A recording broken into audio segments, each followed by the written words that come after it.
कहा कि देखिए विभाव आज विभावादियों का क्या नाम से भरत मुनि ने क्या सूत्र लिखा? विभावानुभाव व्यभिचार विभावानुभाव व्यभिचार संयोगाद रस निष्पत्ति।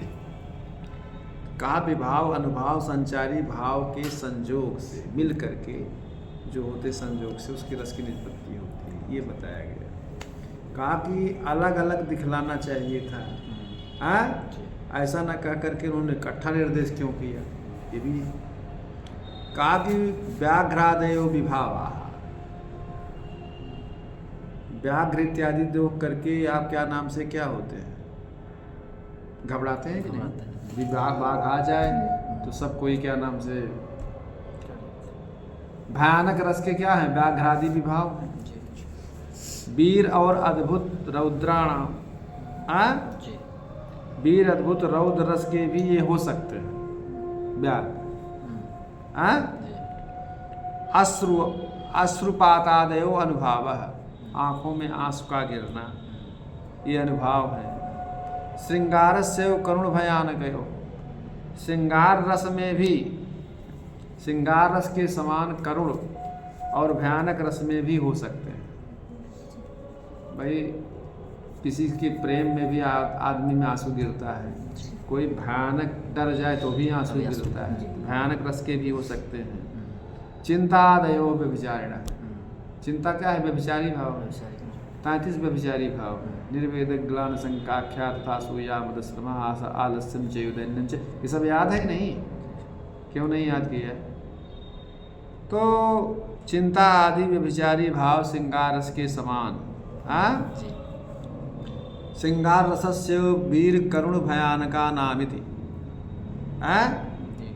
तो वीर करुण भयानक के भी हो सकते हैं, लेकिन उनके कहा पृथक अनैकांतिकत्वात्, अलग अलग अनैकांतिक होने से, मतलब एक ही जगह नहीं रहते, अलग अलग जगहों में भी हो सकते हैं। किसी एक रस के निश्चित न होने से, अर्थात सूत्र उनको सम्मिलित रूप से ही निर्दिष्ट किया गया, इसीलिए उनको सम्मिलित रूप से सूत्रे मिलिता निर्दिष्टाः, सूत्र में मिलित रूप से ही निर्दिष्ट किया गया। अब बात ये होती है कि जहाँ विभावादि अनुक्त हों, न कहे गए हों, तो वहाँ कैसे काम चलाएंगे, कैसे जानेंगे? तो कहा अगर विभावादि जहाँ नहीं कहे जाएंगे वहाँ विभावादि का आक्षेप कर लेते हैं, वही सूत्रांतराद अनुवर्तनीयम सर्वत्र, तो वहाँ आक्षेप कर देते हैं। जेन बिना यद अनुपन्नम तत्तेनाक्षिप्यते, जिसके बिना जो अनुपन्न है उससे उसका आक्षेप कर दिया। बात हमारी समझे कि नहीं? तो कहा कि मान लीजिए कि अब ये होता है कि जैसे कहा बियद अली मलिनाम्बुर गर्भ मेघम मधुकर कोकिल कूजितैर दिशाम श्री धरणिर अभिनवांकुरांकटंका प्रणति परे दैते प्रसीद मुग्धे। कहा कि मुग्धे, हे मुग्धे, बियद माने होता है आकाश, अली माने होता है भ्रमर। कहा कि आकाश भंवरों के समान काले काले जल से भरे हुए बादलों से आच्छादित हो रहा है। क्या हो रहा है? बादलों से आच्छादित हो रहा है। ठीक है। मधुकर कोकिल कूजितैर दिशाम श्री, मधुकर माने भंवरा, कोकिल माने कोयल। का भंवरा और कोयलों के कूजन से दिशाएं शोभायमान हो रही हैं। दिशाम श्री, शोभा। धरणिर अभिनवांक कुरांकटंका, और धरणी माने पृथ्वी संतापदायक होने के कारण पत्थर काटने वाले लोहे की टाँकियों के समान अंकुरों वाली हो रही है। ऐसी स्थिति में प्रणति परे दैते प्रसीद मुग्धे, ऐसी स्थिति में तुम्हारा जो यह मान है, बिना मतलब हठ, वो अधिक देर तक टिकने वाला नहीं है, क्योंकि प्रियतम के प्रणाम करने पर भी मान जाओ, अपने हठ को इसमें छोड़ दो। जब आपका प्रियतम आपके पैर पर गिर पड़े तो सारी नाराज़गी खत्म कि नहीं? इसके बाद भी नाराज़? भाई प्रणाम से तो नाराज़गी दूर हो जानी चाहिए ना।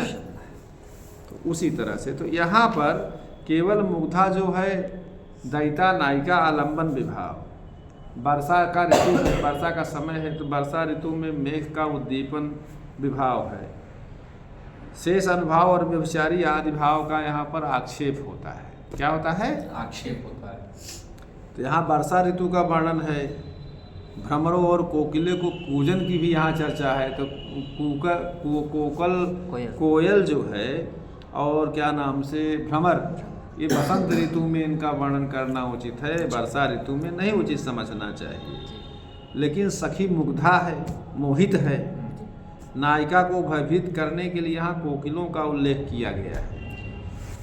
और मधुकरों पर कोकिलों का आरोप है, मधुकरा एवं कोकिलाहा, तो मधुकर कोकिलाहा। तो इस प्रकार वर्षा ऋतु में भी कोकिलों की वर्णन अस्वाभाविक नहीं माना जाता है।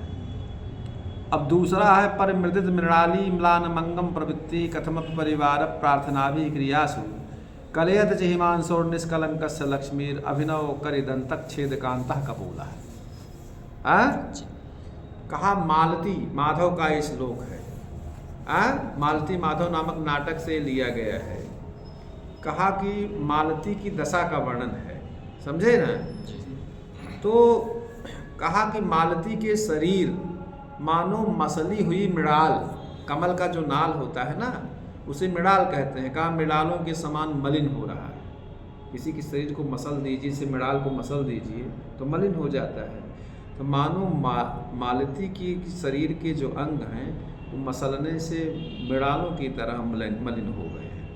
अर्थात भोजन इत्यादि जो है जीवन के उपयोगी जितने भी पदार्थ हैं उन क्रियाओं में क्या नाम से जैसे तैसे प्रार्थना करने पर, सखियों के प्रार्थना करने पर जैसे तैसे थोड़ी मोड़ी प्रवृत्ति हो जाती है।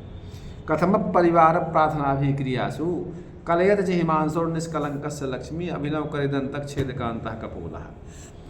और तुरंत काटे गए हाथी के दांत के टुकड़े के समान सुंदर पीला हुआ जो उसका कपोल है, निष्कलंक चंद्रमा की समान कांति को धारण कर रही है। जैसे हाथी दांत काट दे पीला पीला एकदम क्या नाम से बिना कोनो कलंक के समान, वैसे उसका मुख चंद्रमा के समान शोभा को धारण कर रहा है। तो यहाँ पर अंगम म्लानी जो है अनुभावों का ही वर्णन है। तो इसलिए अनुभाव का ही वर्णन है, विभाव और व्यभिचारी भाव का आक्षेप से बोध हो जाए। अब दूसरा क्या है, तीसरा क्या है? दूराद उत्सुक मागते विवलितम संभाषिणी स्फारितम संश्लिष्यत तरुणम गृहीत वसने किंचांचित भ्रूलतम मानिन्याश्चरणानति व्यतिकरे वाष्पाम पूर्णेक्षरम चक्षुर्जात महो प्रपंच चतुरम जाता गसी प्रेयसी। समझे? कहा कि कोई नायिका है, उसका नायक पर स्त्री संपर्क पूर्वक अपराध किया हुआ है। इसलिए वह क्या नाम से वो जब जान जाती है तो कैसे कैसी स्थितियां अपने ऊपर बना रही उसका वर्णन है। कहा कि दूराद उत्सुक मागते विवलितम, दूर से जब नायक आ रहा है तभी उसको देख करके उसके अंदर उत्सुकता है, उत्सुकता पूर्वक। कब? जब समीप आने पर क्या करता है?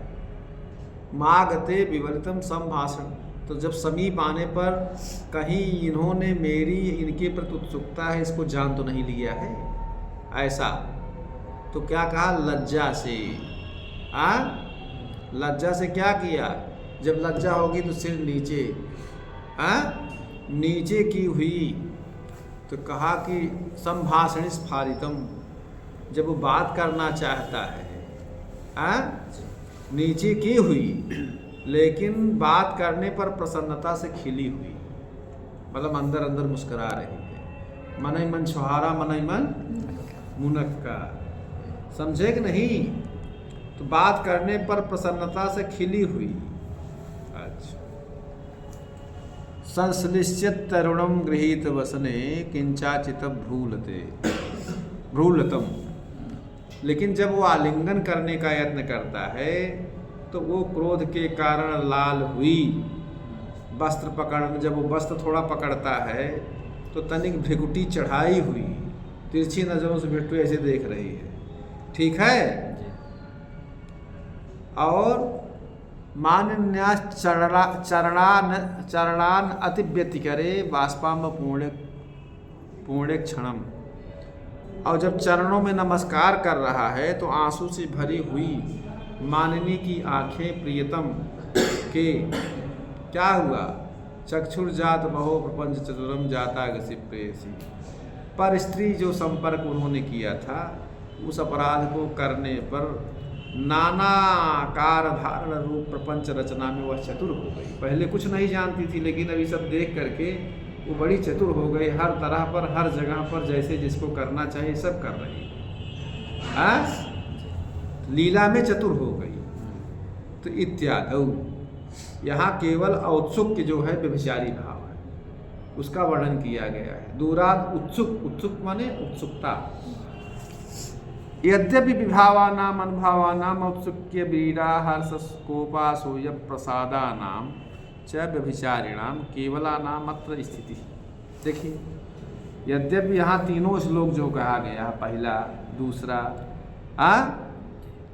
और तीसरा दूरा दुसुक मागते, ये तीसरा कहा कि पहले श्लोक में मुग्धा दैता जो है आलम्बन विभाव है, वर्षा का जो समय है वो दीपन विभाव है, दूसरे में अंगम म्लानी अनुभावों का वर्णन है, तीसरे श्लोक में उत्सुक्य, औत्सुक्य का लज्जा प्रसन्नता को पसूया प्रसाद आदि केवल व्यभिचारी भावों के वर्णन है। फिर भी इनके प्रकृत रति के बोध में असाधारण लिंग तथा पेतेषाम असाधारणत्वम इत्यन्यतम द्वयाक्षेपकत्वे सति नानैकांतिकत्वमिति। उनके द्वारा से इस दो का आक्षेप हो जाने पर विभाव आदि तीनों के संयोग से रस की निष्पत्ति का सिद्धांत पुष्ट होता है, इसमें कोई व्यभिचार नहीं होता है, ठीक है। अब ये होता है कि तद विशेषानाह, रस का यह विशेष क्रम क्यों है। अब रसों के विशेष, रसों के भेदों को हम कह रहे हैं, तद विशेष रसों के भेदों को कह रहे हैं। कहा कौन कौन है, कहा श्रृंगार हास्य करुण रौद्र वीर भयानक बीभत्साद्भुत संज्ञौ चेत्यष्टौ नाट्य रसा स्मृता। कहा कि रसों का ये क्रम ही क्यों है, इसमें क्यों विशेष आग्रह है ग्रंथकार को।